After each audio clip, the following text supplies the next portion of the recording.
Good evening, everyone.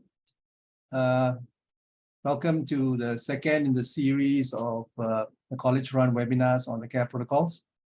My name is Suraj Kumar. I'm the Honorary Secretary for the College of Family Physicians, and I will be your moderator for tonight.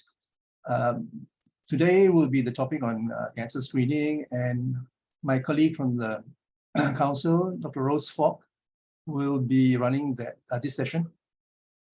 She actually is a family physician who's working in a National Cancer Center in SGH. So I think she's very suited to do today's session. But just before I bring her in, I wanted to talk about some ground feedback from last week's session. Can I have the next slide, please? Rose, yeah. Thanks. So there was some ground feedback and concerns about whether the health plan protocol, whether the health plan could be completed in the first visit, right? And many were concerned whether there was too much to fill up and too much to do in one visit. But I wanted to, I've discussed this with our colleagues, and all our colleagues are here from MOH, AIC, from the protocol subgroup, and the College of Family Physicians as well. So they're here to answer all your questions later on. But I did discuss this with them.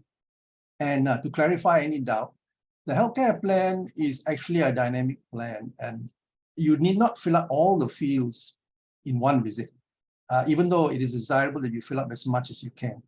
The plan actually is a living document, and it's actually a part of the patient's journey through which you are going to manage their health. So as long as you fill in the field that is called recommended next visit, in other words, you just have to fill in the date of the next visit and submit it, then this will be automatically activate the fee that will be reimbursed or remunerated to the GPs. That's a $50 fee. Right. So as to the individual fields, actually this depends on your discussion with the patient. We all know as family physicians, this is not always done in one visit because you need to take the history, you need to do physical examination. And of course, we all know that when we discuss the patient's journey, we will have to get them to participate in their care. We will need to have a common understanding of the goals, and they need to agree to it. So that can take some time. So even if you can fill up some of the goals, this can be filled up in the relevant fields, for example, the weight, and the various other DHL parameters. But if you can't, never mind, it can be done in subsequent visits.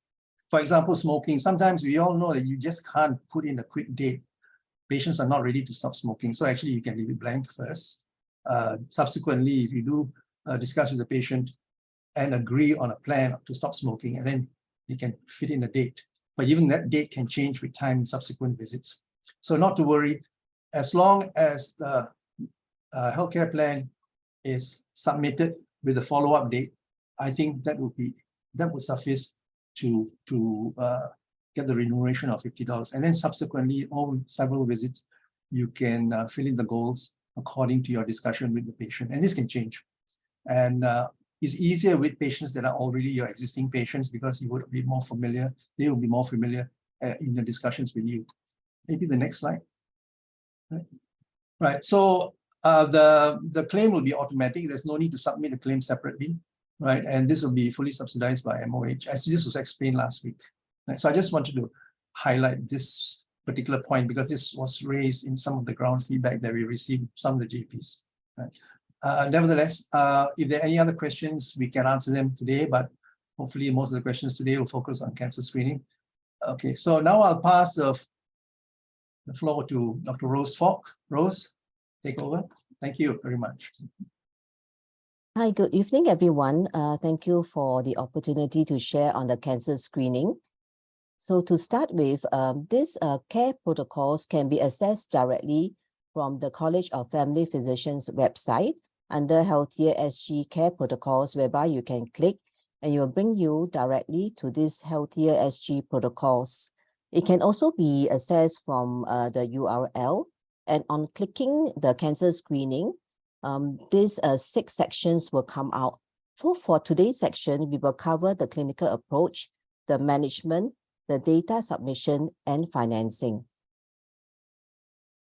So the Screen for Life is not new and covers the three important and common cancers, namely that of breast, colorectal, and cervical.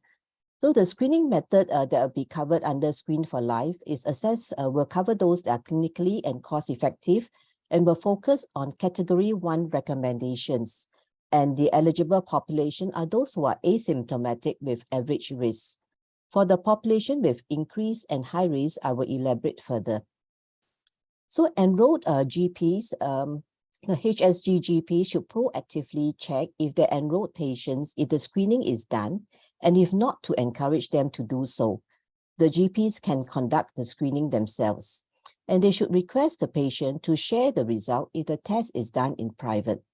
They may also refer to NEHR under the screening results for the results that are done in public, and GPs should follow up with abnormal results and encourage timely intervention. The screening modalities that are not covered under Screen for Life include breast MRI, CT colonography, FIT DNA tests, tumor markers for the various cancers, imaging studies like ultrasound, CT scan, and colonoscopy. In preparation for the HSG launch, there'll be further training which will be done in two parts. The first part will be on enrollment and the second on financing.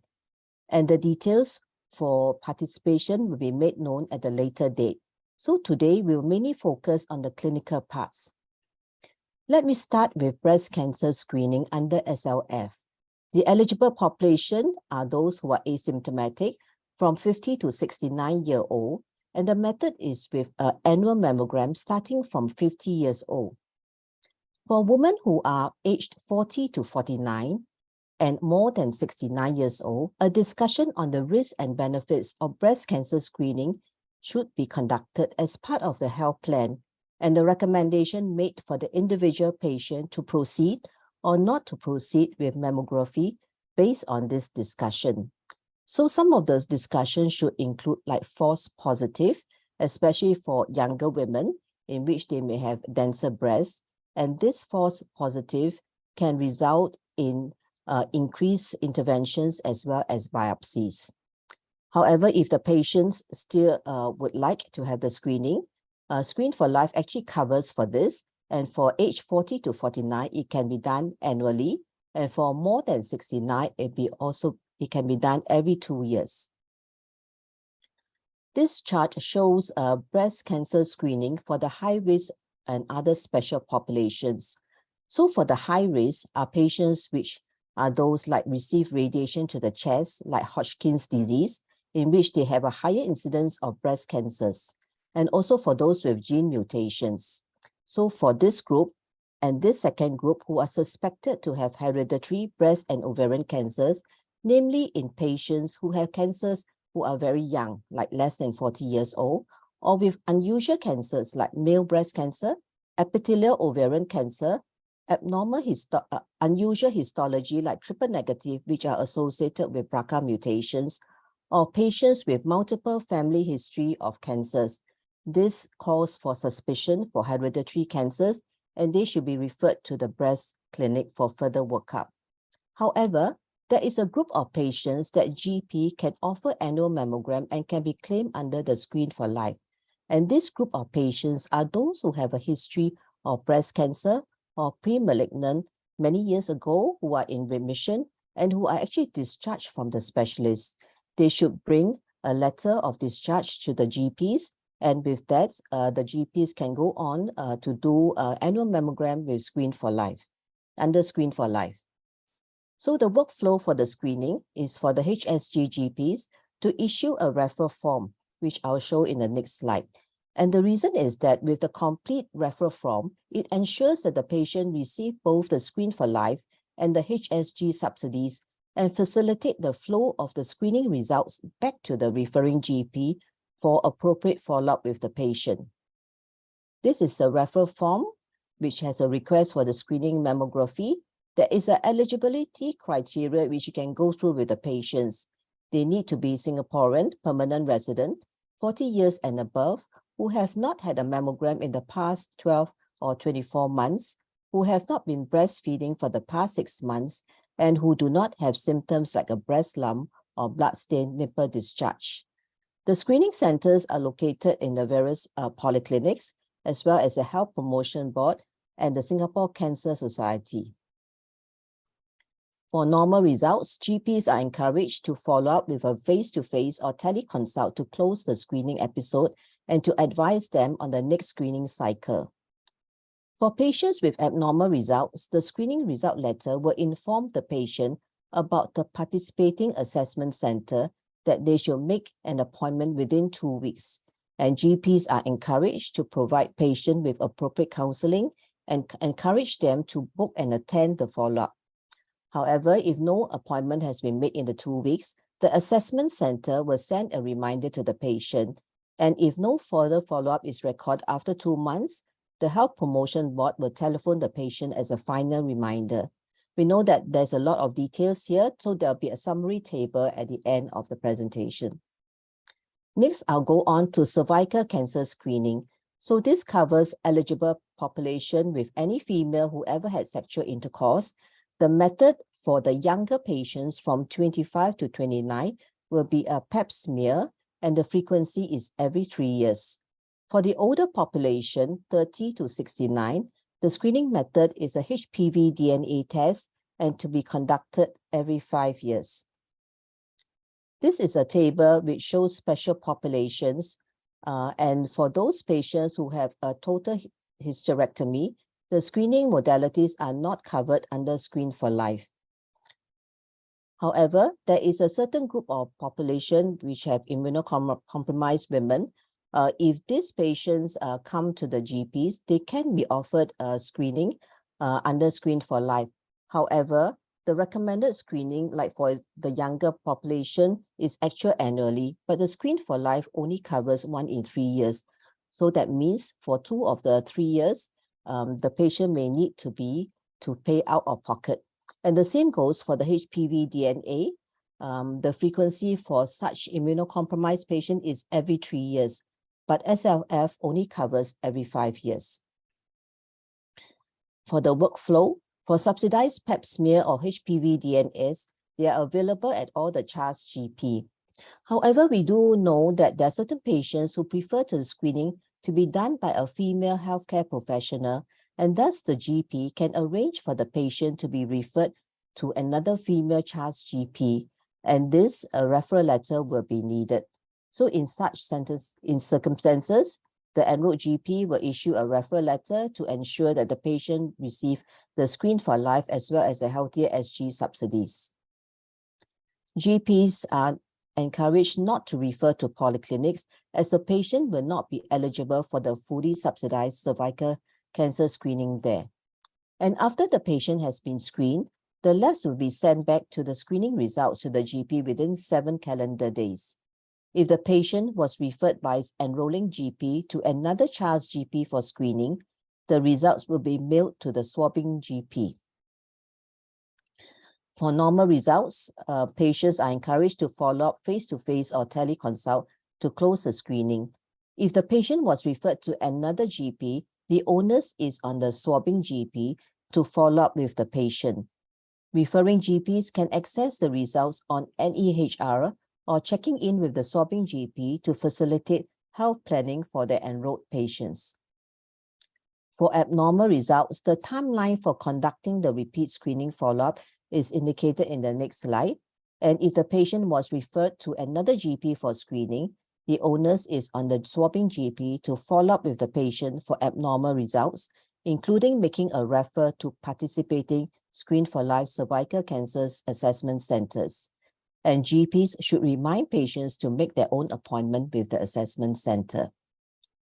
This is the table which shows the timeline for conducting the repeat cervical cancer screening as well as the follow-up.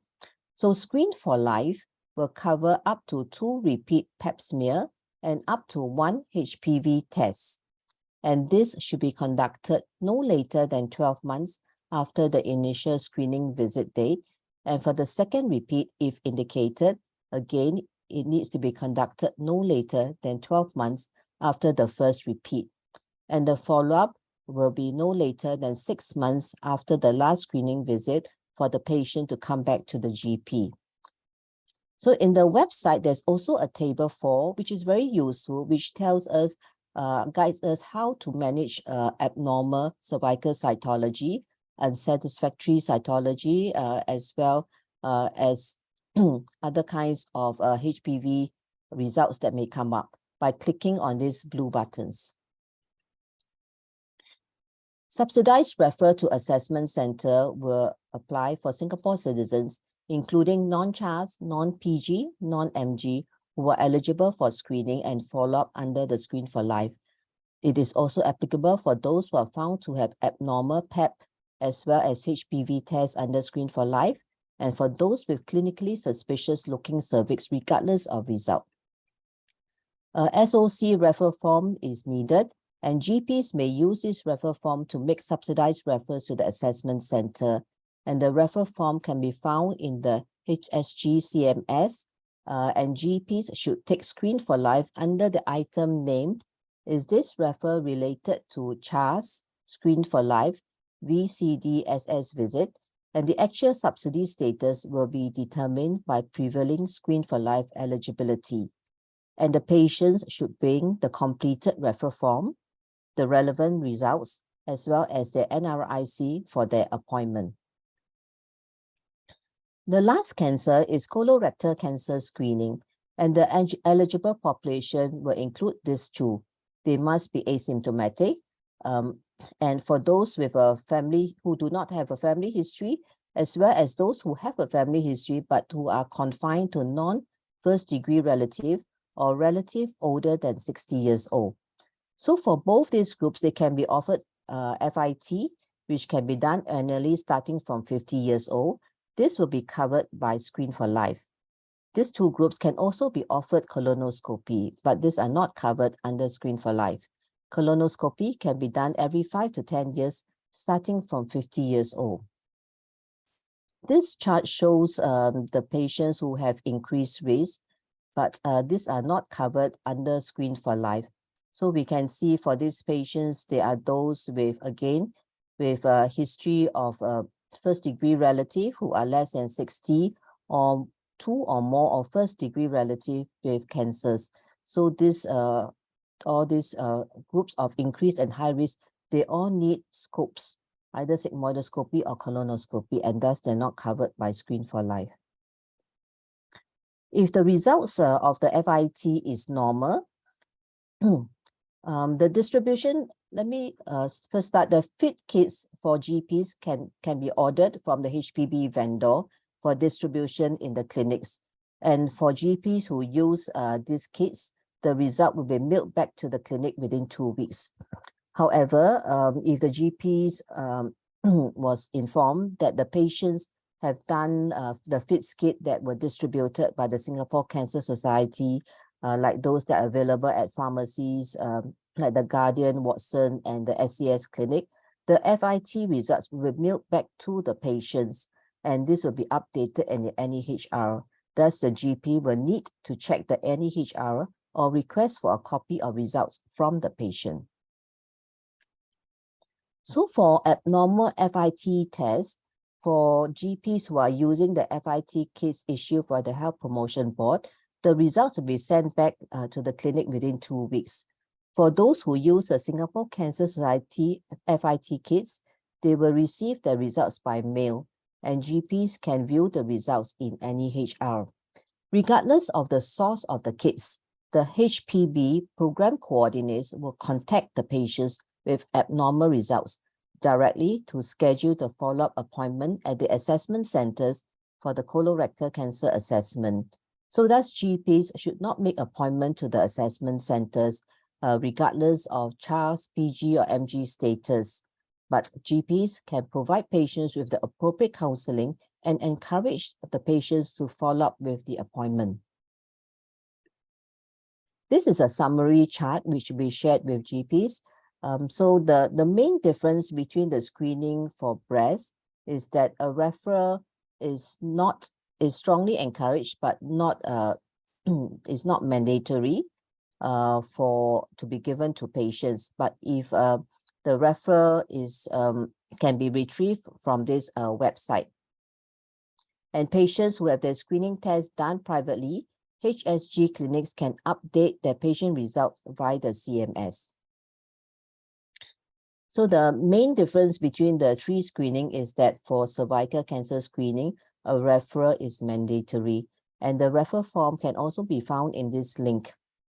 For follow-up for colorectal cancer screening, a referral is not necessary, and the program coordinators will do the follow-up. And the patients, again, with the test done privately, the HSG clinics can update the results via the CMS. So in this second last slide, for the data submission, those fields that are marked with an asterisk is required for subsidy claims and Healthier SG payments, and these are aligned to data being submitted for SLF claims. So we should indicate the screening type. For colorectal cancer, for FIT, colonoscopy does not have the subsidy. For cervical cancer, both Pap smear and HPV DNA will have SLF subsidy, and for breast cancer, only for mammogram. Date should be included, as well as the screening outcome code and the review date. The last slide is about financing. So for Singapore citizens enrolled in Healthier SG, the FIT for colorectal cancer screening, mammography for breast cancer, and the PAP HPV for cervical cancer screening will be provided free of charge when conducted or referred by the enrolled GP in line with the schedule and eligibility criteria. This will include repeat tests if needed for cervical cancer screening. Healthier SG GPs do not need to collect payments from Singapore citizens enrolled to their clinics. Instead, GPs should claim for the full remuneration using the same process and to the same bank account as for payments made under the Screen for Life scheme. This is the last slide, and now we will take questions.